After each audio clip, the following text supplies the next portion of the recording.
Well, good afternoon, ladies and gentlemen. I've been asked to say a few words about interpreting as a career. And the first thing you have to sort out is that interpreters are not translators. What I mean by that is that a translator reads and writes, whereas an interpreter listens and speaks. So a translator will receive a document, read it through, type up a translation. It's very good if you need a precise translation, perhaps a legal contract. Every word must be correct. But it takes a long time. What an interpreter does is immediately tell you what the other person is saying. That means, of course, it's very good for meetings, conferences, where you don't want to wait 3 days to read a translation. It does mean, though, that the interpreter can never be quite as precise as a translator. And in fact, that's part of the fun of interpreting. It's very creative.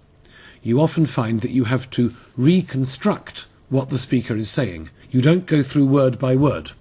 You might find yourself telling their story or making their argument in a completely different way, using different sentences and different words to make the same point.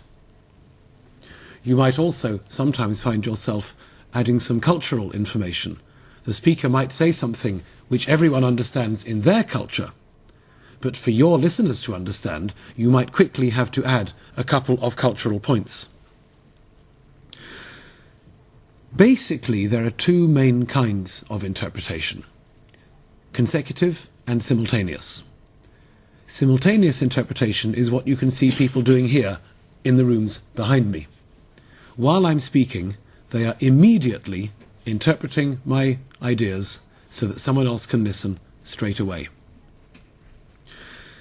It's very good for a meeting or a conference. Consecutive is what you do if you haven't got all this technology. You're perhaps walking around a farm, or you're just meeting in a small room somewhere. The speaker speaks for a few minutes, and the interpreter takes notes, and then the speaker stops, and the interpreter gives an interpretation of what they said. And then the speaker starts again, and so on. The problem with consecutive interpretation, of course, is that it's much slower. So most people prefer to use simultaneous interpreters when they've got the technology to do it. So what kind of person wants to be an interpreter? Well, it's people who like the stress, the excitement of interpreting. It's you there. You're in the hot seat. You have got to understand what the other person is saying and interpret it straight away. It's very different from translation. Translator, you get a document in, you've got time to look up the vocabulary or to think of just the right word, the perfect word to translate the word in the original. Translation appeals to people who are thorough, who like to be careful. Although it's important to remember that translators very often have to work under time pressure as well. Interpreting appeals much more to people who enjoy the adrenaline of having to get it right now without waiting. Some people find that rather frustrating. A translator at the end of the day has a nice document. They've checked it through, they've done it well, it's perfect, they can send it off to their customer. An interpreter at the end of the day has nothing. The conference is finished, you go home. I personally like that. I don't take my work home. But some people find it frustrating. Another aspect of interpreting is that we tend to travel a lot. Meetings don't take place outside your house. You might find yourself travelling all around Europe or all around the world.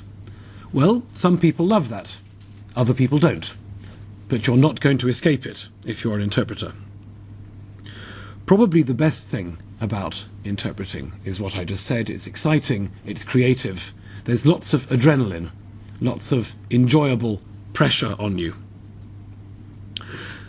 Another advantage is quite often you'll be going to interesting conferences, very varied conferences, meeting lots of people. You might meet all kinds of VIPs who you otherwise only see on television.